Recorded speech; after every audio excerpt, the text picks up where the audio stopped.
Exercise 13.4 है, ये आपकी कंटिन्यू है।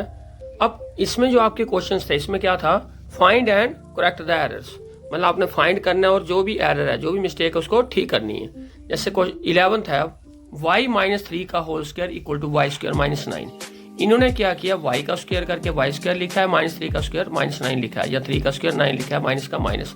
हमने इसको करेक्ट करना है, तो करेक्ट स्टेटमेंट क्या आएगी, y माइनस 3 का होल स्क्वायर इक्वल टू क्या होता है, a माइनस b का होल स्क्वायर होता है a square minus twice a b plus b square. ये रीजन भी मैंने दिया हुआ है।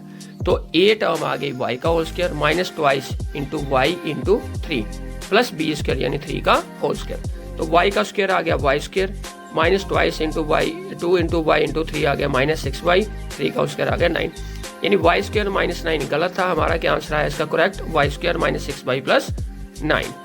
अब 13th है, ठीक है, एक एक पार्ट मैंने छोड़ा हुआ है, एक एक आपने खुद करना है। Twice a plus 3b into a minus b equal to, इन्होंने लिखा है ट्वाइस ए स्क्वायर माइनस 3b स्क्वायर। इन्होंने क्या किया हुआ है, 2a को a से किया, 3b को माइनस b से किया। ट्वाइस a इंटू ए आ गया ट्वाइस ए square, 3b into minus b आ गया माइनस 3b स्क्वायर। लेकिन ये गलत है। अब करेक्ट कैसे आएगा, हमने ट्वाइस a को भी पहले a माइनस b से मल्टीप्लाई करना है और प्लस 3b की मल्टीप्लाई भी a माइनस b से करना है, यानी इन दोनों की मल्टीप्लाई इन दोनों से करनी है, तभी आपका करेक्ट आएगा। तो ट्वाइस a की a माइनस b से भी, 3b की a माइनस b से भी, twice a into A twice a square, twice a into minus b minus twice ab, 3b into A plus 3ab, 3b into minus b minus 3b square. और twice a square single है, minus twice ab plus 3ab, इसका आ गया ab क्योंकि बड़ा positive है।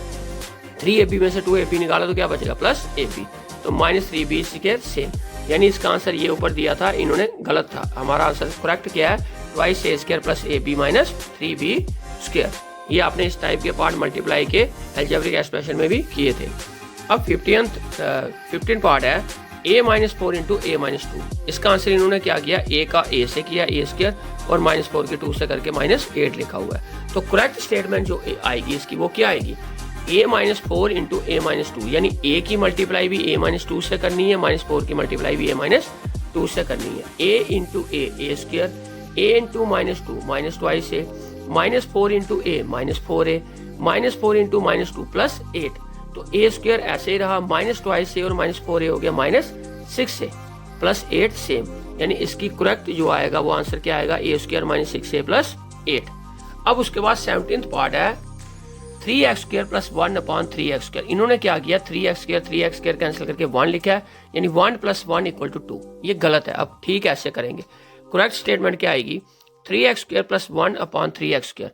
अब ये denominator है, यानी ये एलसीएम है, तो हम 3x square upon 3x square plus 1 upon 3x square अलग भी लिख सकते हैं, क्योंकि 3x स्क्वायर और 3x स्क्वायर का एलसीएम क्या आएगा, 3x स्क्वायर। जब डिनोमिनेटर सेम हो तो न्यूमिनेटर भी क्या रहता है, सेम, यानी ये चीज़ आ सकती है अगर हम इसको सॉल्व करें तो हमने 3x square upon 3x square लिखा प्लस 1 अपॉन 3x स्क्वायर। अब ये कैंसिल होके क्या आया, 1, यानी 1 प्लस 1 अपॉन 3x स्क्वायर जो है वो इसका करेक्ट आंसर होगा। इन्होंने अब 19th पार्ट है, 3 upon 4x plus 3 equal to 1 upon 4x। ये इन्होंने, अब इसमें मिस्टेक क्या है वो हमने ढूंढनी है। तो करेक्ट स्टेटमेंट क्या आएगा, 3 अपॉन 4x प्लस 3 का। अब 4x प्लस 3 ये पूरे का होल है, यानी आप 3 अपॉन 4x और 3 अपॉन 3 नहीं ले सकते, तो ये ऐसे ही रहेगा। जैसे मैं एग्जांपल देता हूँ, 1 अपॉन 7 हो तो 1 अपॉन 7 ही रहता। अगर 1 प्लस 3 अपॉन 7 हो तो उसको हम 1 अपॉन 7 प्लस 3 अपॉन 7 लिख सकते हैं, यानी ये चीज़ द्वारा ये आ सकती है। लेकिन जब आपका 5 अपॉन 3 प्लस 5 हो तो 5 अपॉन 8 भी आ सकता है, 5 अपॉन 3 प्लस 5 अपॉन 5, ये गलत है, ऐसे हम नहीं कर सकते अलग। क्यों, क्योंकि 3 और 5 का जो एलसीएम है वो 15 आता है, 3 प्लस 5 नहीं आता है। तो कहने का मतलब है जब भी डिनोमिनेटर में 2 टर्म हो वो अलग अलग हम नहीं ले सकते हैं। वैसे यहाँ पर है 3 अपॉन 4x प्लस 3, इसको हम अलग अलग नहीं ले सकते, ये 3 अपॉन 4x प्लस 3 ही रहेगा, इसका आंसर यही आएगा। अब उसके बाद है 21st, 7x प्लस 5 अपॉन 5। इसका आंसर इन्होंने लिखा है 7x, क्योंकि 5 कैंसिल किया है, लेकिन ये गलत है। तो करेक्ट स्टेटमेंट क्या आएगी, 7x प्लस 5 अपॉन 5। मैंने बताया अगर डिनोमिनेटर में सिंगल हो उसको हम अलग अलग करके लिख सकते हैं, जैसे मैंने पीछे पार्ट भी करवाया आपको। तो 7x अपॉन 5 प्लस 5 अपॉन 5 लिख सकते हैं, क्योंकि 5 और 5 का एलसीएम 5 आएगा, तो 7x प्लस 5 सेम रहेगा। तो 7x upon 5 plus 5 upon 5 5 5 cancel हो गया, क्या बचा 1, तो 7x अपॉन 5 प्लस 1, यही इसका आंसर होगा। क्वेश्चन नंबर 10 रह गया था, इसमें भी हमें एरर ही पता करना है, ठीक है, और करेक्ट करना है। Substituting x equal to -3। अब हर एक पार्ट में x की वैल्यू -3 पुट की हुई है। जैसे मैंने a पार्ट लिया x² प्लस 5x प्लस 4। अब x की जगह क्या पुट करना है, -3, तो -3 का whole square plus 5 into -3 plus 4। -3 का होल स्क्वायर क्या होता है 9, 5 3 -15 प्लस 4, तो 9 प्लस 4 आएगा प्लस 13, -15 क्या आएगा -2। तो इन्होंने पहले ही करेक्ट किया हुआ है, तो इसमें एरर क्या है, कोई नहीं है, तो ये ऑलरेडी क्या है, करेक्ट है।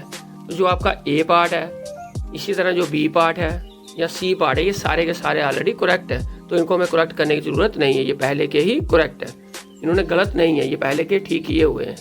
इसी तरह C part x² plus 5x है, x की वैल्यू क्या पुट करनी है -3, यानी -3 का होल स्क्वायर प्लस 5 इंटू -3, तो -3 का होल स्क्वायर क्या हुआ 9, 5 इंटू -3 क्या हुआ -15, तो -15 में से 9 निकाला -6, तो ये भी पार्ट सही है। तो कहने का मतलब है जो क्वेश्चन नंबर 10 है, इसके तीनों के तीनों पार्ट्स, बी पार्ट मैंने लिखा नहीं है, वो भी अगर आप बुक में देखोगे वो भी सही है, यानी इन तीनों में कोई भी एरर नहीं है, ये ऑलरेडी पहले के ठीक है। अब उसके बाद मैंने मिसलेनियस एक्सरसाइज जो 13 इसी चैप्टर की है, उसमें example number 9 right the missing term, यानी फिल इन द ब्लैंक्स है, वो समझा रहा हूँ, ठीक है। बाकी सेम मेथड के हैं सारे क्वेश्चंस जैसे आपने बाकी एक्सरसाइजों में किए हुए हैं। तो इसका फर्स्ट पार्ट है x² plus dash -21 equal to x plus 7 into x -3। इन दोनों का प्रोडक्ट जो आएगा उसमें एक इधर मिसिंग टर्म है, वो ढूंढनी है।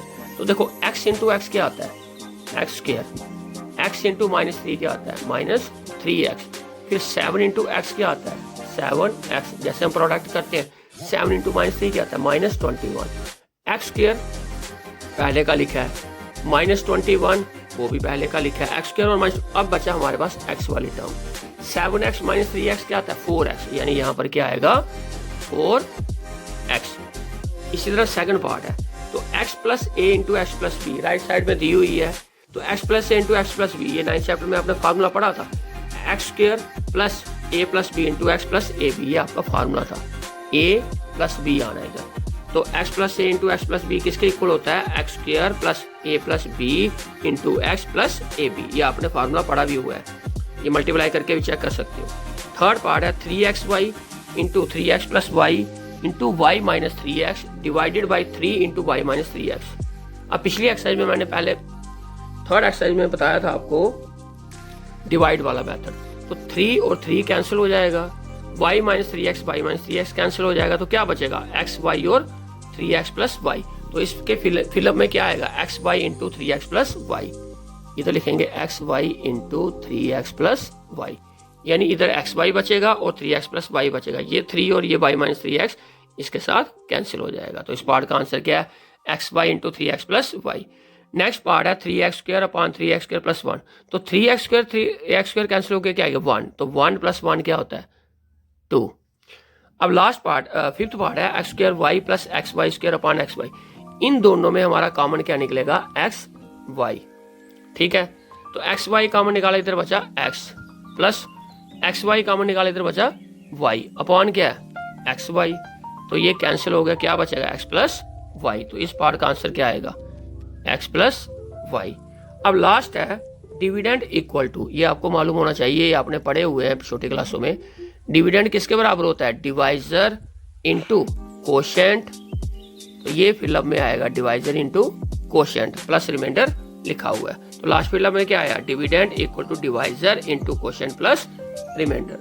तो आज आपका ये चैप्टर खत्म हो गया है, ठीक है। Thank you students.